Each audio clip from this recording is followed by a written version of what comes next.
오늘은 출애굽기 34장을 같이 읽도록 하겠습니다. 출애굽기 34장에서는 황금 송아지를 만들어서 깨어진 하나님과의 언약이 다시 한번 다시 그 언약을 맺게 되는 그런 내용이 나오게 됩니다. 같이 읽어보도록 하겠습니다.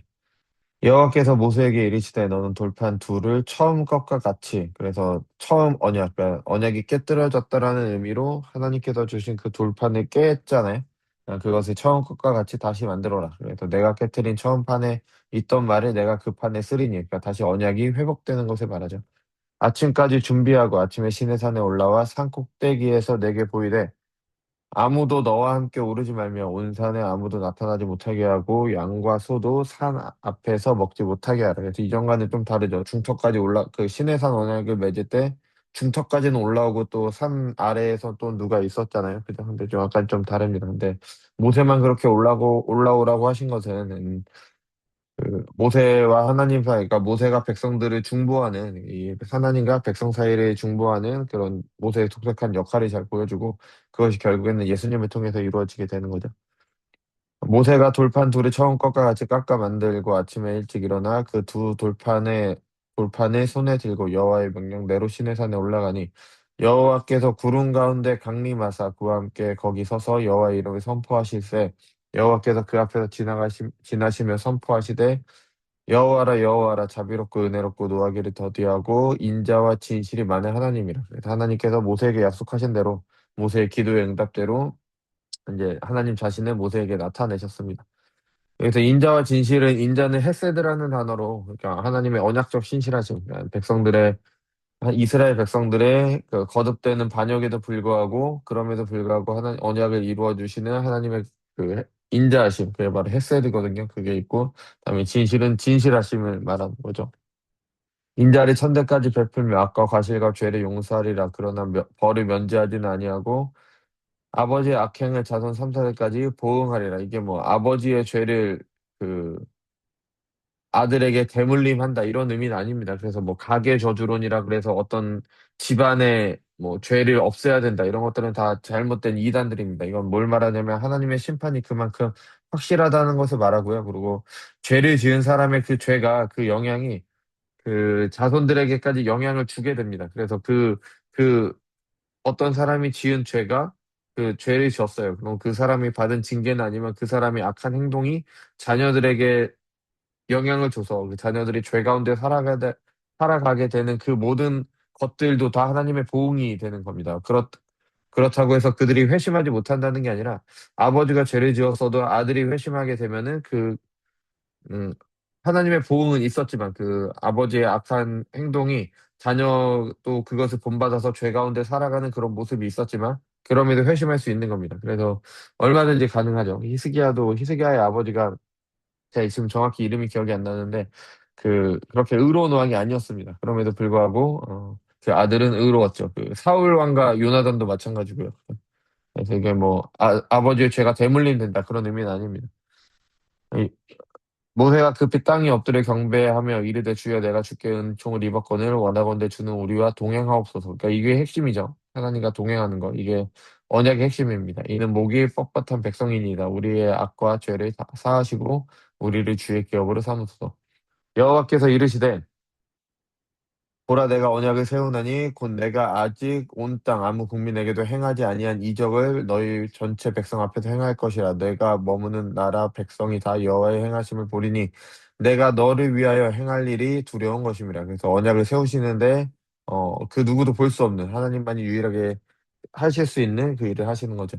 너는 내가 오늘 내게 명령한 것을 삼가 지키라. 보라, 내가 내 앞에 아무리 사람과 가나안 사람과 헷 사람과 브리스 사람과 휴이 사람과 여부스 사람을 쫓아내리니 너는 스스로 삼가 내가 들어가는 땅의 주민과 언약을 세우지 말라. 그 하나님과 언약을 세우고 그 배교자들과 그 땅의 주민과는 언약을 세우지 말라고 하셨죠. 왜냐하면 배교하게 되기 때문에 배교의 위험이 있기 때문에 그리고 이 혼합주의가 이스라엘의 가장 큰 약점이 됩니다. 그래서 계속해서 거듭해서 하나님께 불순종하는 이유도 결국엔 혼합주의 때문이죠.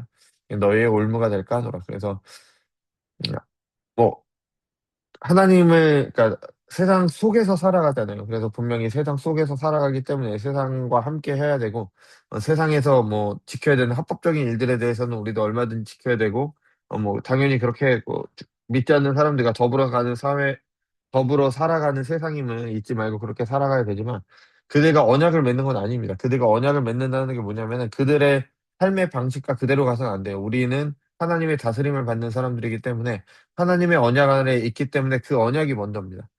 그래서 반드시 그게 만약에 그 언약을 깨뜨리게 되고 세상을 따라가게 되면은 그게 하나님을 거역하게 되는, 처음에는 아닐 수 있는데, 아니면 처음에는 작은 일일 수 있는데 나중에는 그게 결국에는 하나님을 배교하게 되는 그런 데까지 가게 됩니다. 그래서 너희에게 올무가 되죠.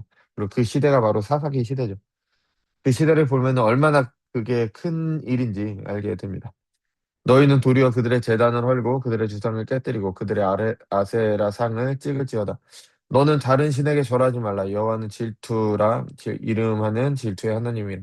너는 삼가 그 땅의 주민과 언약을 세우지 말지니 이는 그들이 모든 신을 음란하게 섬기며 그들의 신들에게 제물을 드리고 너를 청하면 내가 그 제물을 먹을까 하며, 그러니까 언약을 세우지 말라고 계속 말씀하셨죠. 그래서 또 내가 그들의 딸들을 내 아들들의 아내로 삼음으로 그들의 딸들이 그들의 신들을 음란하게 섬기며 내 아들에게 그들의 신들을 음란하게 섬기게 할까 함이라. 함이니라. 너는 신당들을 부어 만들지 말라. 그래서 하나님은 1계명과 2계명이죠. 나 외에 다른 신을 섬기지 말라. 그래서 우상을 만들지 말라. 1계명과 2계명을 다시 말씀하시고, 그럼 그 다음에 절기를 주십니다. 왜냐면 1계명과 2계명이 결국에는 모든 계명의 이제 전제거든요.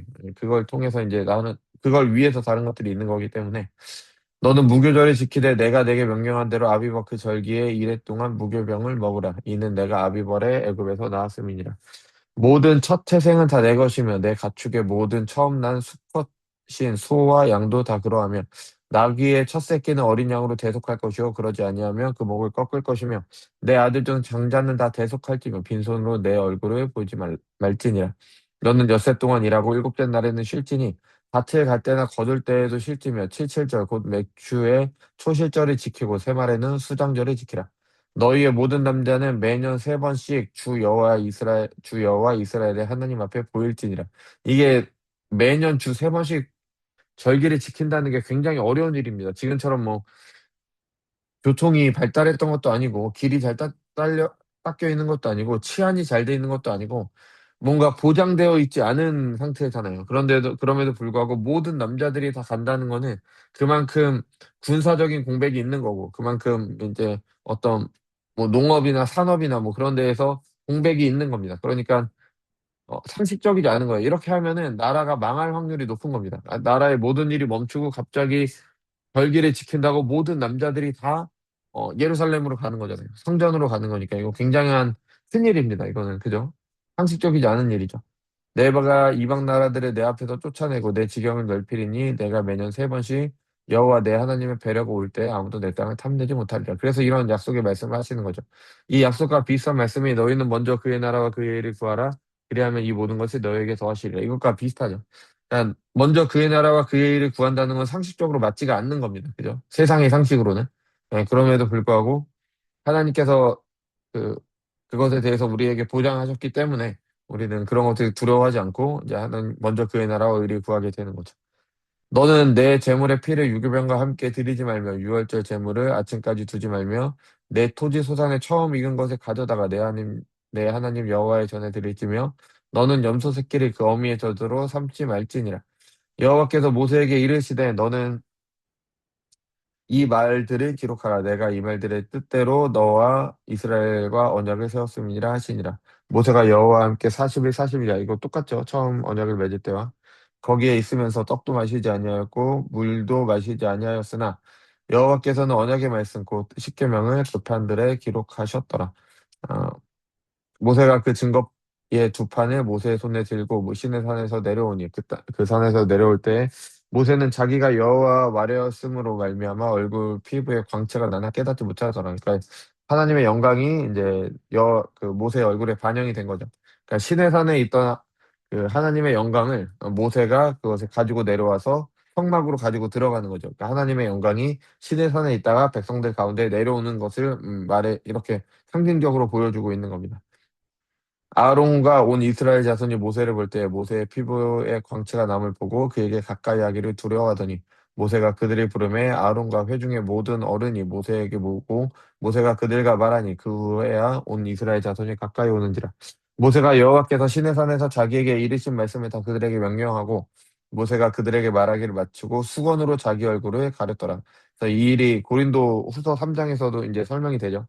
이 고린도후서 3장에서는 이것의 없어질 영광이라고 그렇게 설명을 합니다. 그러니까 하나님의 영광이 반영됐지만 그것은 언젠가는 없어질 것이고 그것은 지금 이 지금 이거 맺고 있는 이 신해산 언약도 하나님의 영광스러운 것이고 분명히 율법이 선한 것이고 하나님의 명령이 온전하게 다 들어가 있는 것이지만 이것은 없어질 겁니다. 왜냐하면 궁극적으로 예수님 통해서 이루어질 것이기 때문에.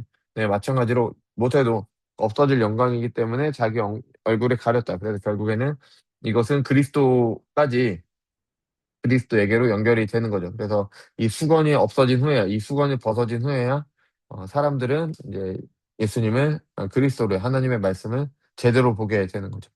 그러나 모세가 여호와 앞에 들어가서 함께 말할 때에는 나오기까지 수건을 벗고 있다가 나와서는 그 명령하신 일을 이스라엘 자손에게 전하며 이스라엘 자손이 모세의 얼굴의 광채를 보므로 모세가 여호와께 말하러 들어가기까지 다시 수건으로 자기 얼굴을 가렸더라. 그래서 오늘은 하나님께서 황금 송아지를 만들어서 배교하였음에도 다시 언약을 맺으시는 하나님의 긍휼하심, 하나님의 헬세들을 볼 수 있는 본문이고요. 그리고 하나님께서 다시 언약을 세우시면서 주신 명령들을 통해서 하나님을 섬기는 것과 그리고 우상을 섬기는 것, 그리고 우리가 또 혼합주의를 하게 되면 반드시 배교하게 된다는 것, 그런 것들을 잘 기억하면서 우리도 하나님과 언약을 맺은 그리스도를 통해 언약을 맺은 언약 백성이잖아요. 그 언약 백성으로 어, 어떻게 살아가야 될지 생각하시면서 이 34장을 읽으시면 도움이 될 것 같습니다.